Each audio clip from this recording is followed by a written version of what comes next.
Assalamualaikum warahmatullahi wabarakatuh. Alhamdulillah wassalatu wassalamu ala asyrafil khalqillah Sayyidina wa maulana Muhammad ibn Abdullah wa ala alihi wa ashabihi wa man tabi'ahu wa nasarahu wa wala wa la hawla wa la quwwata illa billah, amma ba'd.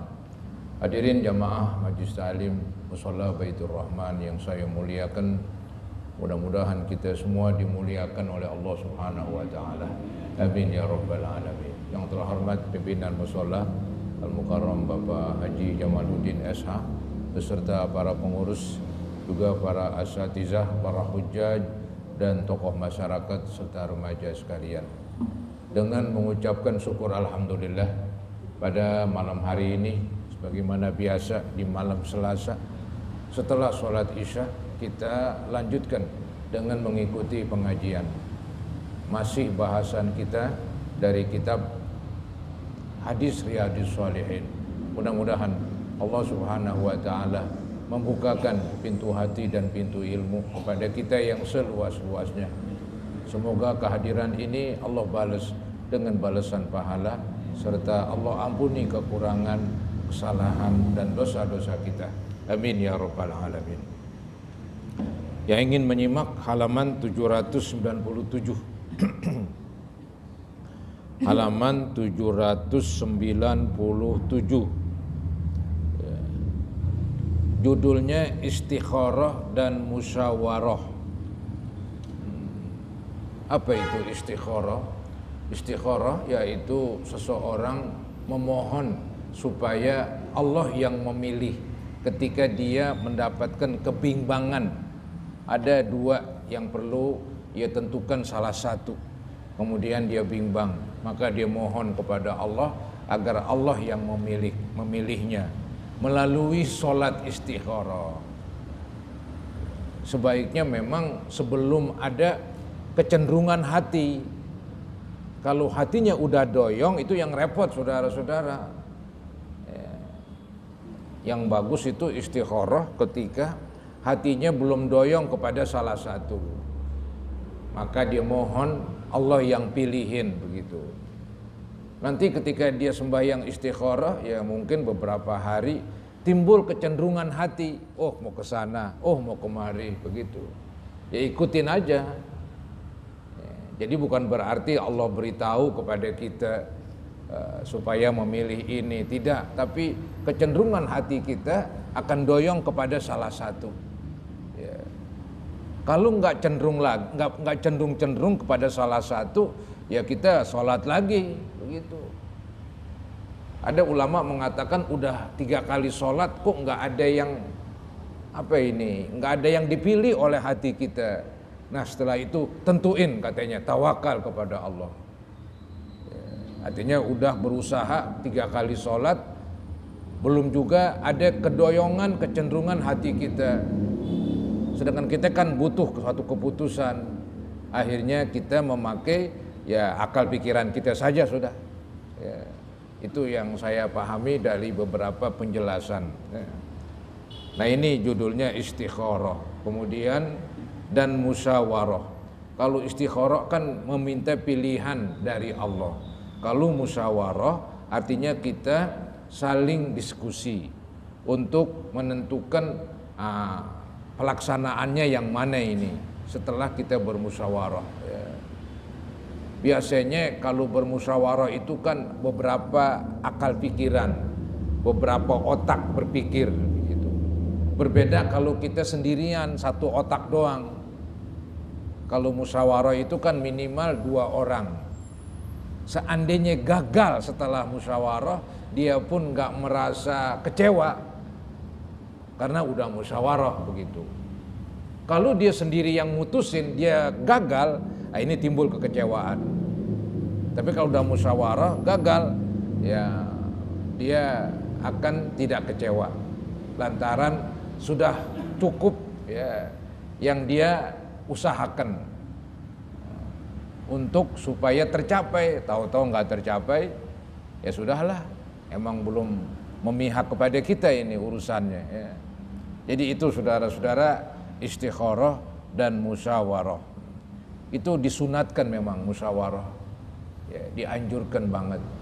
Lebih-lebih di dalam perang, ketika perang, ya, jadi para komandan ini berdialog, berpikir bagaimana caranya ini supaya ya mendapatkan kemenangan begitu. Maka satu sama lain bermusyawarah. Bukan saja dalam peperangan, dalam apa sajalah urusan-urusan. Ya. Baik saudara-saudara, di sini dikemukakan ayat Qur'annya nih tentang istikharah dan musyawarah ini. Ayatnya berbunyi, Allah Subhanahu wa taala berfirman, wasyawirhum fil amr. Ini perintah Allah nih. Waktu itu kepada Nabi Muhammad, tapi kepada semua umat dong, ya. Dan bermusyawarahlah, perintah kepada Nabi ketika perang. Waktu itu Nabi disuruh musyawarah dengan mereka, dengan para sahabat dalam urusan itu. Maksudnya ini dalam urusan itu, baik urusan itu adalah urusan perang ataupun urusan itu selain perang. Seperti dulu ketika umat Islam di Madinah dikepung oleh pasukan koalisi, begitu namanya koalisi. Soalnya waktu itu orang kafir Mekah dan kafir-kafir yang lain bersatu, ditambah juga dengan bantuan orang Yahudi untuk mengepung kota Madinah. Nah, Nabi dapat dengar, akhirnya Nabi musyawarah. Bagaimana caranya ini menanggulangi, bagaimana caranya menghadapi. Akhirnya saudara-saudara, ada ya pendapat salah seorang sahabat namanya Salman Al-Farisi. Dia mengusulkan supaya pintu-pintu masuk ke Madinah ya dibikinin parit yang gak bisa dilompati oleh kuda gitu, apalagi onta gitu. Akhirnya mereka bikin parit gitu. Nabi pun termasuk menggali lubang ya. Waktu itu musim ya semacam prihatin lah umat Islam, makanan susah, tapi mau dibilang apa ya, menghadapi perang ya, konon waktu Nabi macul begitu, ini perutnya diganjel dengan batu, baru pakai gesper begitu, pakai angkin ya. Ya begitulah orang Arab zaman dulu, untuk supaya laparnya enggak terasa pakai diganjel. Itu masing-masing adat lah istilahnya. Nah waktu itulah katanya Salman Al-Farisi yang memberikan ide. Itu setelah Nabi musyawarah ya, Nabi ikuti pendapat Salman Al-Farisi. Tapi apa yang terjadi? Yang terjadi saudara-saudara ya itu ya merupakan usaha saja. Waktu itu orang-orang kafir yang mengepung diporak-porandakan oleh angin yang kencang. Allah kirim pasukan angin begitu. Jadi kemah-kemah orang kafir di suatu tempat sebelum menyerang itu pada tumbang. Ya, kendaraan-kendaraan mereka pada kabur. Gitu. Akhirnya ya tentara koalisi nggak jadi menyerang Madinah. Tapi kan Nabi udah usaha, udah musyawarah begitu. Itu yang paling pokok. Walaupun kemenangan akhirnya bukan karena musyawarah, karena Allah mengirimkan pasukan angin memporak-porandakan musuh yang waktu itu musuh sedang berkemah ya, untuk ya mengatur siasat misalnya. Akhirnya mereka ya nggak menyerang kota Madinah dan mereka pulang masing-masing dengan hampa ya. Jadi umat Islam waktu itu ya semangat lagi karena tentara koalisi orang-orang kafir nggak bisa menyerang mereka di kota Madinah. Yang penting Nabi sudah berusaha dalam arti bermusyawarah. Itu ayatnya itu wasyawirhum fil amr. Dan bermusyawarahlah kamu hai Nabi Muhammad dengan mereka, dengan sahabat dalam urusan itu, dalam urusan perang waktu itu. Kemudian di ayat yang kedua, wa amruhum syura bainahum. Ini juga musyawarah ini. Allah menggambarkan urusan mereka ya diputuskan dengan musyawarah. Tuh. Wa amruhum syura bainahum, sedang urusan mereka diputuskan dengan musyawarah di antara mereka. Kalau ada masalah-masalah itu Nabi berembuk dengan sahabatnya. Pasti yang dimusyawarahin yang enggak ada perintah dari Allah. Perintah dari Allah enggak ada, larangan dari Allah enggak ada. Seperti taktik perang. Perintahnya enggak ada, mesti begini, mesti begitu. Kalau ada perintah yang enggak berlaku musyawarah. Larangan Allah enggak ada juga. Jangan begini, jangan begitu. Akhirnya kan dimusyawarahin. Jadi musyawarah itu masuk kepada hal-hal yang tidak ada perintah, tidak ada larangan. Kalau ada perintah ya mesti laksanakan tuh perintah. Kalau ada larangan ya mesti ditinggalkan itu. Nah sekarang perintah nggak ada, larangan nggak ada, musyawarah. Bagaimana sebaiknya? Ya. Wa amruhum syura bainahum. Sedang urusan mereka diputuskan dengan musyawarah di antara mereka. Kita kan punya yang namanya MPR itu. Badan MPR, Majelis Permusyawaratan Rakyat ya. Ya baguslah itu semacam mengadopsi, mengambil ya cara agama Islam yang menyuruh bermusyawarah. Hadis pertama ini menerangkan tentang sembahyang istikharah.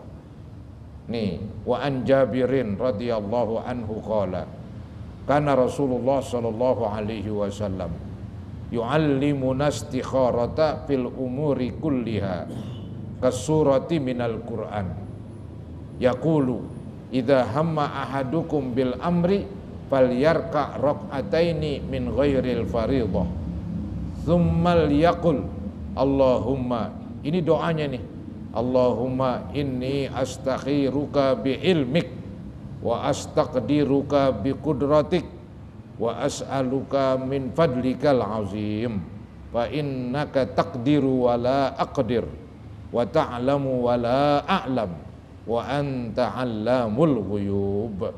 Allahumma in kunta ta'lamu anna hadzal amra, ini yang dirubah ini, anna hadzal amra. Jadi kan arti anna hadzal amra bahwasanya perkara ini. Jadi ya Allah, apabila engkau mengetahui bahwasanya perkara ini khairun li, membawa kebaikan bagi saya, fi dini, di dalam agama saya, wa ma'ashi, di dalam kehidupan saya, wa akibati amri, di dalam akibat urusan saya, au qala ajili amri wa ajili. Ada riwayat nih yang kedua, ajili amri wa ajili, artinya baik untuk yang sekarang dan baik untuk yang akan datang.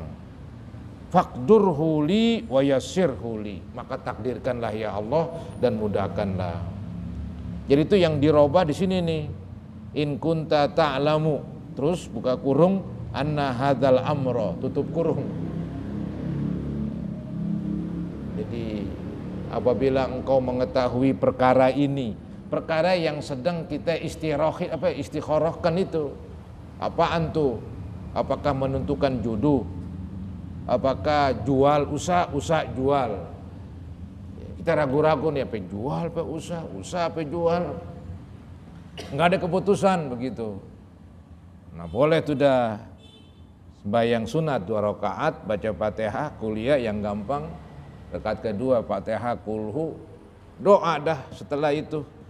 Ya setelah sholat ya. Baiklah saudara-saudara, kita lanjutkan dulu. Ya.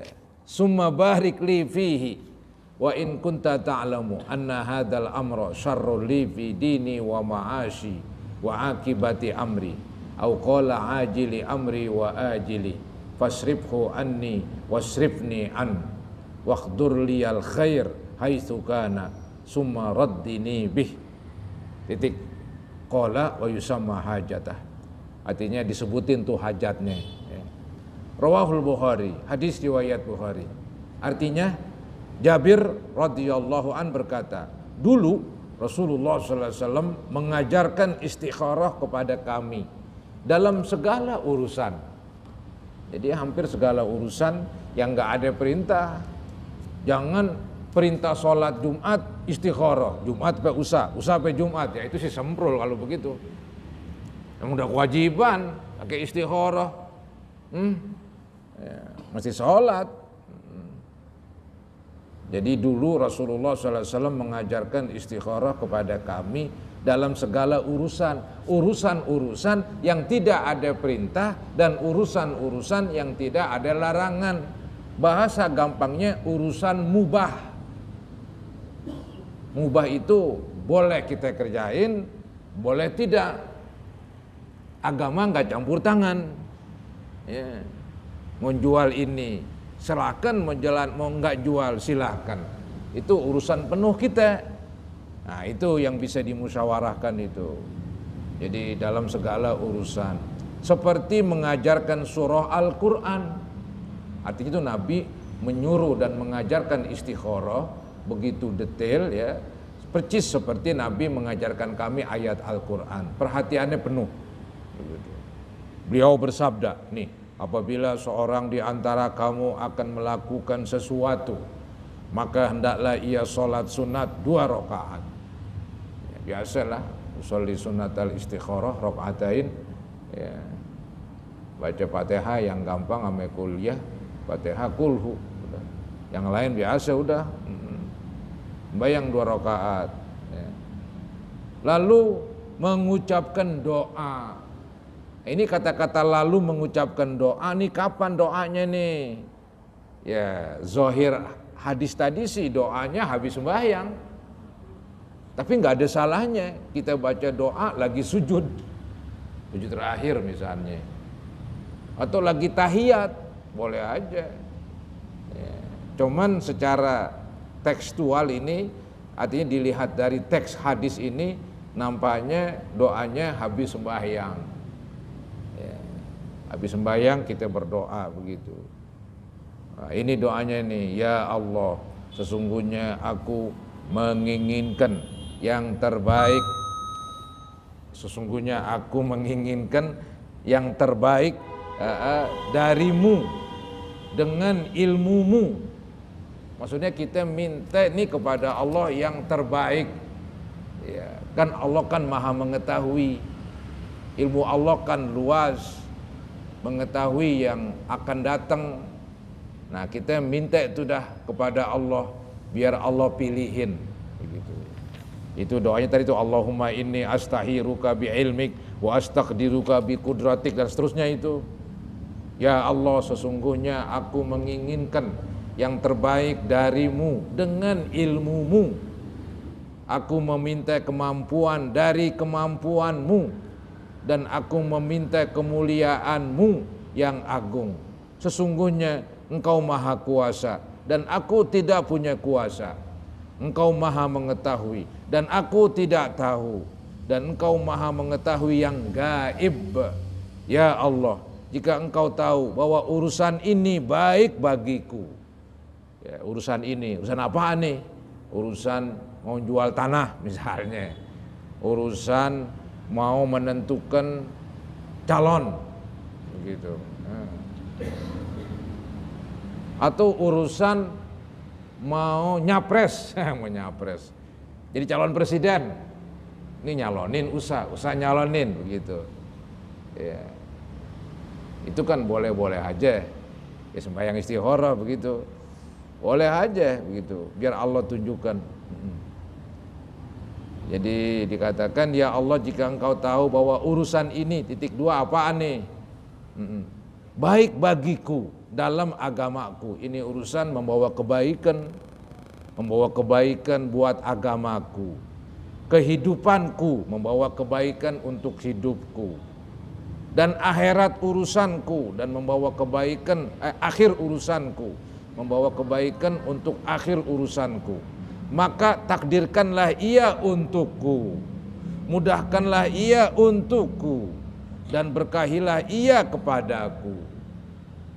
Jadi permintaannya bagus banget itu. Kalau emang baik untuk dirinya, baik untuk agamanya, baik untuk kehidupannya, baik untuk keakhiratannya, maka biar Allah takdirkanlah supaya ya, terlaksana ini dengan mudah. Ya. Dan minta diberkahi, dan berkahilah ia kepadaku. Tetapi jika engkau tahu bahwa urusan ini buruk bagiku dalam agamaku, kehidupanku, dan akhir urusanku, maka jauhkan ia dariku. Kalau buruk, ya, supaya jauhin aja, biar hatinya nggak cenderung ke sana. Dan jauhkan diriku darinya. Jadi itu urusan jauh dari dirinya, dan dirinya jauh dari itu urusan. Bolak-balik begitu. Dan akhir urusanku, maka jauhkanlah ia dariku dan jauhkan diriku darinya.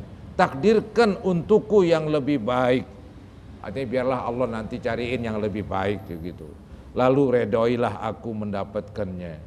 Beliau bersabda, kemudian menyebut keperluannya, menyebut hajatnya tadi tuh, yang dia mau istirahat, mau istihorokan begitu. Ya. Hadis riwayat Bukhari. Ya, begitulah saudara-saudara tentang sholat istikharah. Kalau dia nggak hafal, dia bisa baca ini doa. Ya, dia bisa baca doa ini. Ini kan doa yang Nabi bikinin. Kalau ada pertanyaan, bolehkah bikin doa sendiri? Nampaknya nggak ada larangan. Ya, bikin doa sendiri. Ya.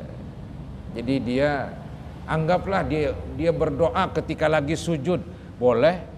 Cuman jangan diucapkan, di hati saja. Mulutnya dikancing, pikirannya yang berbicara. Toh Allah Maha mengetahui. Begitu.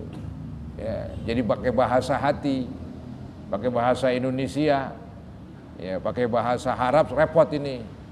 Ya, nggak hafal lagi. Ya udah, pakai bahasa dirinya aja, masih lumayan itu.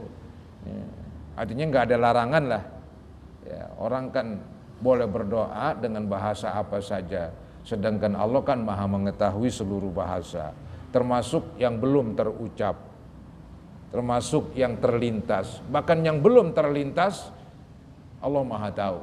Begitu. Ya. Hadis riwayat Bukhari. Pelajaran hadis.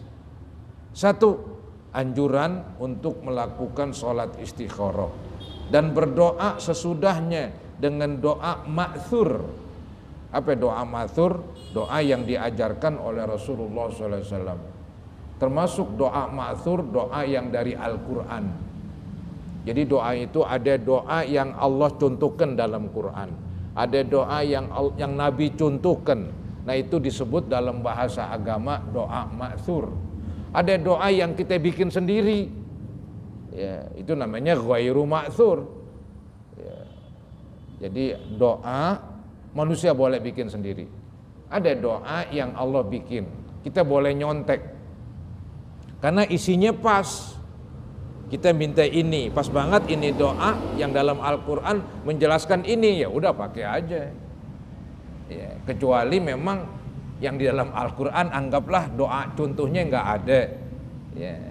Ya udah kita bikin sendiri itu doa. Ya.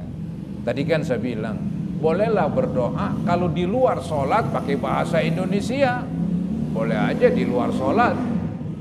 Gitu. Ya Allah, ya Tuhan kami, buatlah saya cenderung kepada salah satu daripada dua yang saya ragu-ragu. Ya ngomonglah pakai bahasa ente. Ya, ngomong dari kecil biasa ngomong, udah gede nggak bisa ngomong. Ngomong aja ngomong. Allah Maha paham. Nomor 2, seorang muslim boleh melakukan istikharah dalam persoalan yang hukumnya mubah, yang tadi saya bilang. Larangan nggak ada, perintah nggak ada, mubah. Ya, jadi mubah itu sesuatu yang nggak ada larangan dan nggak ada perintah. Nah itulah yang boleh kita masukin, minta istikharah itu. Sedangkan untuk masalah yang hukumnya wajib, haram atau makruh, maka tidak dibutuhkan istikharah. Ya, selama sunat ya kerjakan. Selama makruh tinggalkan, apalagi haram. Nggak perlu istikharah. Sebab semua yang diperintahkan atau dilarang oleh syariat harus ditaati dan tidak memerlukan istikharah, kecuali jika melakukan istikharah guna menentukan waktu. Kalau nentuin waktu terhadap kewajiban boleh. Contohnya nih ulama contohin mau pergi haji. Ya, pergi haji kita ragu-ragu tahun ini, anggaplah udah keluar namanya kita. Kan bisa ditunda. Tahun ini apa tahun besok ya? Tahun besok apa tahun ini, ragu-ragu terus. Bayang istikharah. Ya Allah, bila saya pilihan untuk pergi haji, apakah tahun ini, apakah tahun besok, begitu dah ngomong. Ntar tuh ada kecenderungan hatinya doyongnya, kayaknya ini nih sekarang aja dah, tahun ini lunasin, tahun besok jangan lunasin dulu, udah keluar namanya. Jadi begitu. Itu kan istikharah terhadap haji kan wajib bagi yang mampu. Itu boleh istikharah, itu bukan menentukan hajinya, tapi menentukan kapan saya mau melaksanakan ini, saya ragu-ragu begitu. Itu boleh, kecuali jika melakukan istikharah guna menentukan waktu melaksanakan ibadah. Seperti apakah menunaikan ibadah haji tahun ini, maka hal itu diperbolehkan. Bukan hajinya yang dipermasalahkan waktunya ini. Misalnya dia masih punya anak kecil-kecil begitu. Pergi apa usah ya kalau gue pergi. Ntar ada yang ngurusin gak? Wah ada si Anu begitu. Terus hatinya bimbang lagi. Tapi ntar pergi mana kalau disakit? Pergi mana? Ragu-ragu mulu ya. Ya udah bayang istikharah katanya berkali-kali. Ntar ada doyong tuh kemana? Nomor 3, kewajiban seorang mukmin untuk mengembalikan dan menyerahkan semua urusan kepada Allah Subhanahu wa taala. Jadi sembahyang istikharah, sembahyang minta pilihan adalah salah satu bentuk di mana dia menyerahkan diri kepada Allah. Karena dialah pemilik, dialah pemilik daya dan kekuatan, serta hanya kepadanya kita berpegang teguh. Kita ini kan nggak ada kemampuan, la haula wala quwata illa billah itu. Kita nggak ada daya, nggak ada upaya untuk mengetahui sesuatu, maka dia sembahyang istikharah. Nomor 4, hadis ini secara tekstual, secara lahiriah menunjukkan bahwa doa istikharah dibaca setelah sholat. Tadi tuh kita baca tuh hadisnya, itu menggambarkan bahwa doa sembahyang istikharah dikerjakan habis sembahyang. Khususnya ketika, saya ulangin lagi, tetapi para fuqaha, para ahli hukum juga tidak melarang doa tersebut dibaca dalam sholat. Boleh dibaca dalam sholat. Ya, khususnya ketika sujud. Karena kan sujud itu menggambarkan orang dekat banget kepada Allah. Jidat yang mulia taruh di tempat yang kita injak-injak. Untuk sujud, tunduk kepadanya, maka boleh katanya baca doa lagi sujud, doa istikharah, khususnya ketika sujud atau setelah membaca doa tasahud. Habis bil alamina innaka hamidum majid, boleh tambahin Allahumma inni a'udzubika min adzabil qabri, tambahin lagi dah doa istikharah. Kalau nggak bisa hafal pakai bahasa Indonesia, tapi kan jadi batal sholatnya kalau diucapkan. Udahlah bahasa hati, mulutnya diem aja, yang ngomong pikirannya begitu. Setelah itu baru assalamualaikum.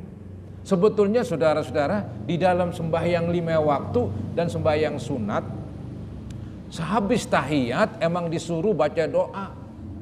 Cuman kalau jadi imam nggak bisa itu panjang-panjang. Jadi imam, doanya yang standar lah. Doa tahiyat itu baca tahiyat, baca selawat ya, selawat Ibrahimiyah, doalah sedikit ya, doa Allahumma inni a'udzubika min azabil qabri, minta dijauhin azab kubur, wa min azabin nar, minta dijauhin azab neraka, wa min fitnatil mahya, minta dijauhkan kekacauan pada waktu hidup di dunia, wa min fitnatil masihid dajjal, minta dijauhin dari gangguan si dajjal, kan begitu. Anggap imam belum salam, tambahin lagi rabbighfirli wali walidayya warhamhuma kama rabbayani shaghira, begitu. Belum juga salam imam, kita baca lagi Robbana, apa aja dah, Robbana taqabbal minna, Robbana atina. Jadi itu jangan dikira orang lagi tahiyat itu nggak boleh doa. Justru itulah katanya salah satu tempat doa di dalam sembahyang. Doa dalam sembahyang yang bagus, satu ketika sujud, kedua ketika tahiyat terakhir. Apalagi sembahyang sunat boleh berlama-lama. Sembahyang sunat sendirian, nggak ada yang ngikutin, baca tahiyat biar lama, doa apa aja dah yang ente inget, begitu. Jangan lupa doain babenya dah menyanya, Robbighfirli wali walidayya, terus begitu. Maka tuh sebetulnya sembahyang nggak boleh diem, alias nggak ada diem. Misalnya nih kita udah tahiyat, bacaan udah selesai, imam belum salam, mau diem aja begini. Kacau. Isi dengan doa. Doa apa? Doa yang ente bisa, yang ente ingat. Begitu cara sembahyang. Termasuk tahiyat pertama. Tahiyat pertama itu kan pendek ya. Sampai Allahumma sholli ala sayyidina Muhammad titik, langsung bangun Allahu Akbar. Tapi imam belum bangun, mungkin dibacanya lelet begitu. Terusin Allahumma sholli ala sayyidina Muhammad wa ala ali sayyidina Muhammad. Enggak apa-apa, kama shallaita ala Ibrahim wa ala ali Ibrahim. Imam Allahu Akbar lagi. Jangan keras kepala kita, gue belum habis, gue mau terusin dulu. Ya kacau urusannya. Dengdet akhirnya. Imam udah diri, lu masih duduk aja tahiyat. Kok duduk aja? Tanggung dibilang. Ini enggak ada tanggung di sini. Ngikutin imam. Ikutin imam bangun kita bangun. Tadi kita udah baca ya, imam belum selesai, masa kita mau diam aja? Maka yang bagus tuh kalau jadi makmum sembahyang nggak ada diam. Kalau sembahyang sendirian ente yang nyupir, ente atur. Kalau makmum ente ngikutin, maka jangan ada diam, baca. Contoh yang lain nih, pung saya ingat. Contoh yang lain, ketika kita sembahyang lohor, kita udah waladhdallin amin, imam belum ruku, ngapain? Baca surah, anggap baca kuliah ayyuhal kafirun la a'budu ma ta'budun, Allahu Akbar lagi, jangan keras kepala, belum habis surah gua, lu kan jadi makmum, ngikutin, begitu. Jadi sembahyang nggak ada diem, jelek diem, terisi terus, padat isinya ya, bacaan atau doa. Ini penting karena saudara kan sering berjamaah siang ya, kalau berjamaah malam juga ya, artinya sembahyang isya maghrib jangan diem ya. Itu ilmu saudara-saudara ya, ilmu itu. Jadi ini doa istikharah boleh dibaca habis sholat, itu memang tekstual dari hadis, boleh dibaca lagi sujud, dan boleh dibaca lagi tahiyat terakhir. Selesai itu dah sembahyang istikharah. Yang mau bertanya silakan sebelum saya lanjutkan.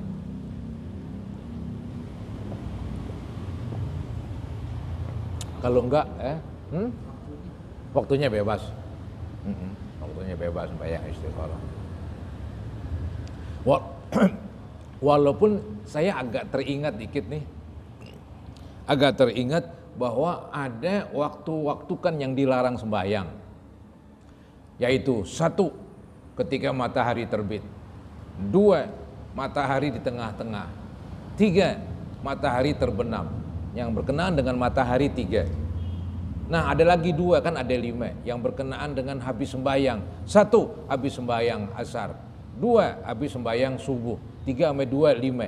Ini 5 waktu nggak boleh sembahyang sunat. Nah itu ada penjelasannya tuh, nggak boleh sembahyang sunat mutlaqoh, sunat yang nggak ada nama. Emang ada sholat nggak ada nama? Ada. Usolli sunatan rakaatain, Allahu Akbar. Saya sembahyang sunat 2 rakaat, nggak ada namanya ini, nggak ada namanya itu. Entar sembahyang lagi. Cuman nggak boleh di 5 waktu, habis sembahyang asar, habis sembahyang subuh.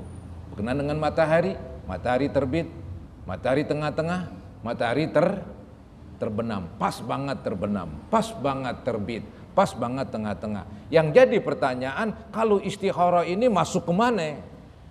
Apakah dia termasuk sholat yang nggak ada semacam sholat mutlakoh, ya, sholat yang bebas begitu, yang nggak ada nama? Kalau sholat yang ada nama itu boleh, sembahyang tahiyat masjid.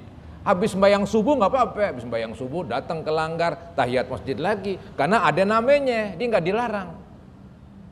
Matahari pas banget di tengah-tengah, pas matahari pas banget terbit, kita masuk ke langgar ke masjid, tetap tahiyat masjid ada, nggak dilarang dia, karena ada sebabnya. Sebabnya lebih menonjol daripada waktu-waktu yang dilarang tersebut.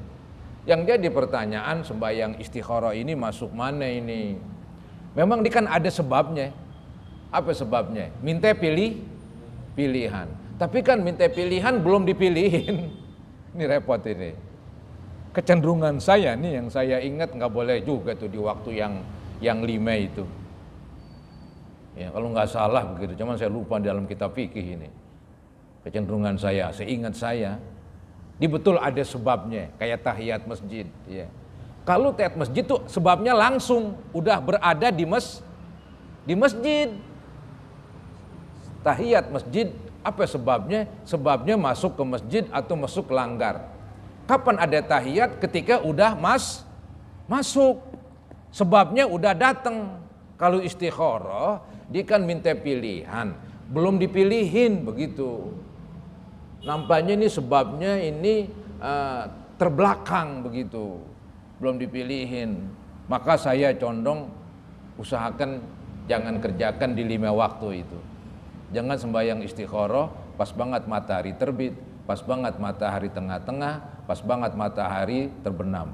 Jangan sembahyang istikharah habis sembahyang asar atau habis sembahyang subuh. Ya, habis sembahyang asar sampai maghrib, setelah maghrib bebas. Habis sembahyang subuh sampai matahari terbit, setelah matahari terbit bebas. Ya, itu di 5 waktu itu. Cuman agak sulit saya menghafalnya tuh, lupa lah. Cuman kecenderungan saya yang saya ingat begitu. Ya, istikharah itu termasuk sebabnya nggak kuat, artinya bukan kayak tahiyat masjid, bukan seperti sunatul wudu. Sunat wudu ada sebabnya. Apa sebabnya? Wudu dulu. Ya, sebabnya kan dahuluan. Sebabnya duluan daripada sembahyangnya. Istikharah ini sebabnya belakangan katanya nih, yaitu minta dipilihin. Pilihannya belum jatuh. Ya. Jadi sembahyang dulu, pilihannya belakangan. Ada namanya nih sebab yang belakangan. Nah itu nampaknya yang saya ingat nggak boleh tuh dikerjakan di 5 waktu. Kerjakan selain itu. Ya, itu jawabannya lah. Baik saudara-saudara, kita lanjutkan. Ini judul baru ini. Judulnya anjuran mendahulukan yang kanan. Ya. Ya, Nabi begitu senang dengan yang kanan. Yang bagus-bagus yang kanan. Makan tangan kanan, memberi tangan kanan, menerima tangan kanan, begitu. Kalau yang tangan kiri, yang jelek-jelek ini, buang ingus, tangan kiri. Ada kotoran, tangan kiri, begitu. Nggak ada ya? Belum di... Aduh, keliwatan saya. Oh iya ini. Maaf para hadirin, anjuran untuk melewati jalan yang berbeda ketika berangkat dan pulang beribadah. Tadi ngebete auto jadi begitu. Anjuran untuk melewati jalan yang berbeda ketika berangkat dan pulang beribadah. Mau pergi Jumatan jalan sini, pulangnya jalan sono, biar memperbanyak tempat kita beribadah. Jadi pergi Jumat suatu ibadah, pulang Jumat suatu ibadah, ada catatannya, maka perbanyak begitu. Sembahyang Id, pulang sembahyang Id, Idul Fitri, Idul Adha, perginya lain, pulangnya lain. Itu bagusnya begitu. Hikmahnya untuk memperbanyak tempat ibadah. Dan nanti mudah-mudahan di akhirat yang bersaksi jadi banyak. Tanah di sono bersaksi bahwa si fulan berbuat kebaikan. Waktu pulangnya lewat sini, nanti ini bersaksi lagi, si fulan habis berbuat kebaikan. Begitu. Itu judulnya tuh, anjuran untuk melewati jalan yang berbeda ketika berangkat dan pulang beribadah. Ini sunat, nggak wajib. Kalau mau, ya perginya ibadah lewat sini, pulangnya lewat sono. Biarin agak jauhan, begitu. Ya. Untuk memperbanyak tempat ibadah. Hadis pertama, An Jabirin radhiyallahu anhu qala, kana Nabiyyu sallallahu alaihi wasallam idza kana yaumu 'idin khalafat thariq, rawahul Bukhari. Artinya, Jabir radhiyallahu an berkata, pada hari raya Nabi sallallahu alaihi wasallam selalu membedakan jalan ketika berangkat dan ketika pulang. Ini contoh aja nih, hari raya contoh aja. Entar Jumatan, entar sembahyang janazah, ya, entar pergi silaturahim, entar pergi ngaji, jalan perginya lewat sini, pulangnya lewat sono. Kalau mau saudara-saudara, sunat aja ini. Ya. Ini bukan yang wajib, hal yang sunat. Kita lihat pelajaran-pelajaran hadis. 1. Disunatkan pulang dan pergi melewati jalan yang berbeda ketika melaksanakan sholat id sebagai bentuk meneladani Rasulullah SAW. Jadi tujuan pertama ngikutin Nabi. Tujuan kedua itu banyaklah manfaatnya. Allah Subhanahu wa taala berfirman, sesungguhnya telah ada pada Rasulullah SAW itu suri tauladan yang baik bagimu.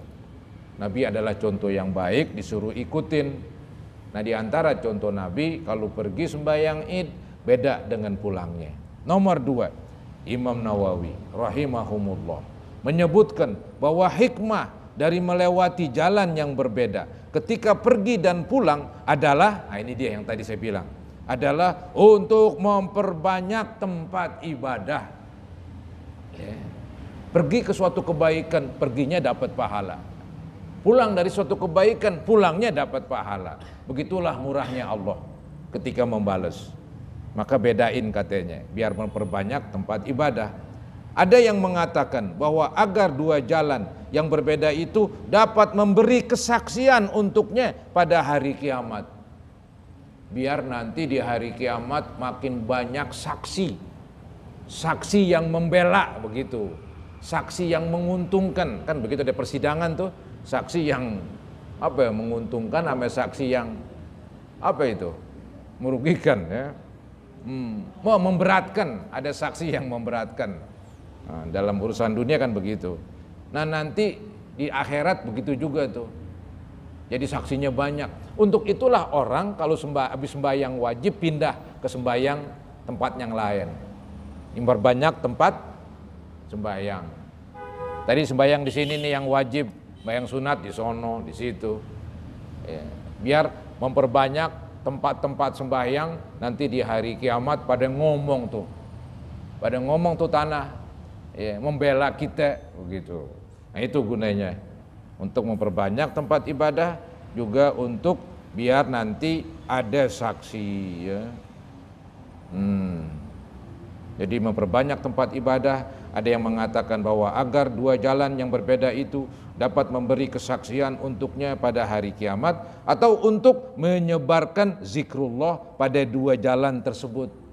Ini yang kalau sambil jalan berzikir, dia sambil berzikir, bertasbih begitu sambil jalan lewat sini, ntar pulangnya lewat sono juga berzikir ya.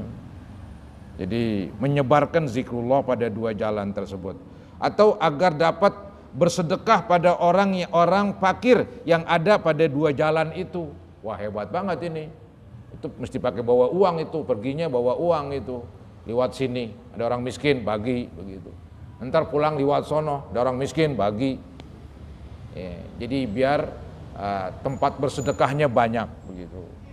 Dan biar orang fakir ya dapat ditemui. Mungkin kalau jalan sini juga perginya, pulangnya jalan sini juga, ya mungkin dia juga entar orang fakir yang dapat. Mendingan jalannya beda. Ada yang begitu bilang, untuk kesempatan bersedekah katanya. Agar dapat bersedekah pada orang-orang fakir yang ada pada dua jalan itu. Atau untuk menggertak dan membuat takut orang-orang munafik. Itu zaman dulu tuh.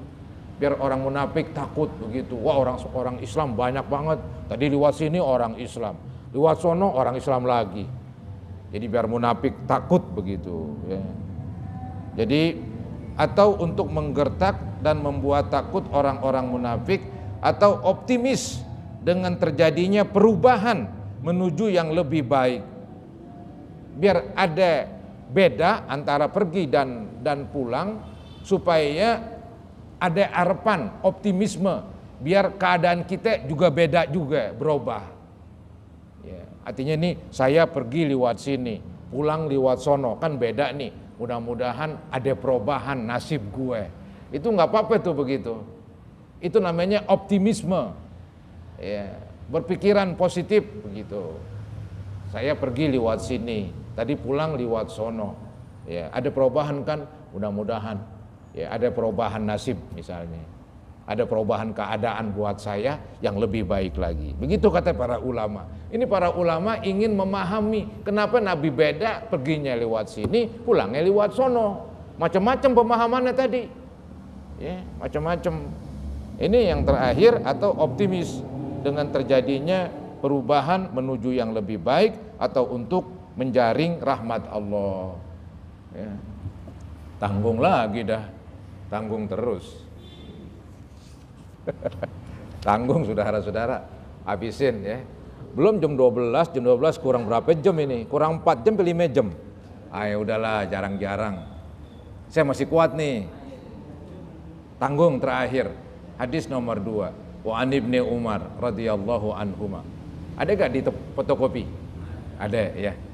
Anna Rasulullah sallallahu alaihi wasallam kana yakhruju min tariqis syajarati wa yadkhulu min tariqil mu'arras wa idza dakhala makkata dakhala min thaniyatil ulya wa yakhruju minas thaniyatis sufla, muttafaqun alaih. Sama dengan tadi nih, Ibnu Umar radhiyallahu anhuma berkata bahwa Rasulullah sallallahu alaihi wasallam dahulu keluar melalui jalan Syajarah.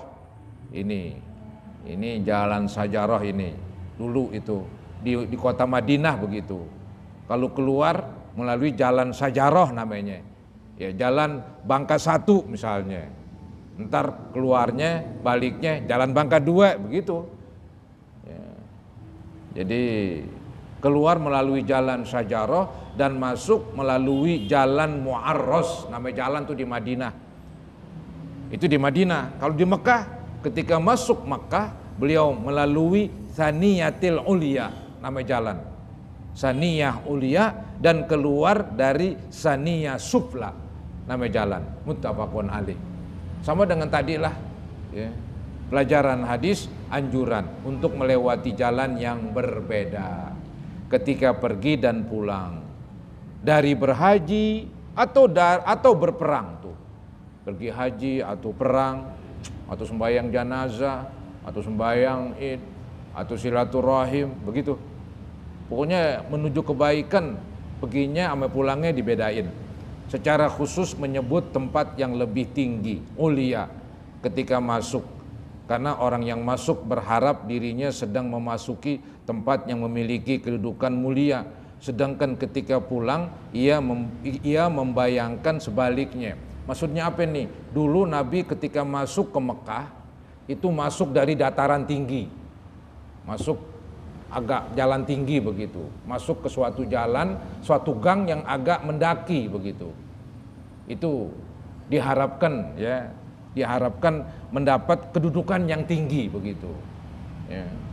Kemudian ketika pulang, beliau melewati yang turunan. Ya. Nah, itu untuk supaya ya memperhatikan dirilah, jangan sampai kita ini berada di tempat yang rendah nanti. Ya, maksudnya tempat yang rendah, misalnya kita berbuat dosa, itu kan di tempat yang rendah itu, tempat yang hina. Jadi selalu berada di tempat yang tinggi, di tempat kebaikan, begitu. Itu istilahnya optimisme lah istilahnya ya. Optimisme. Jadi biar ketika masuk ke tempat jalan yang tinggi dengan harapan biar mendapat kedudukan mulia dan tinggi. Ketika pulang, beliau melalui jalan yang rendah supaya mengingat jangan sampai kita merendahkan diri kita untuk berbuat dosa dan sebagainya ya. Inilah saudara-saudara yang dapat saya sampaikan. Mudah-mudahan bermanfaat bagi kita sekalian.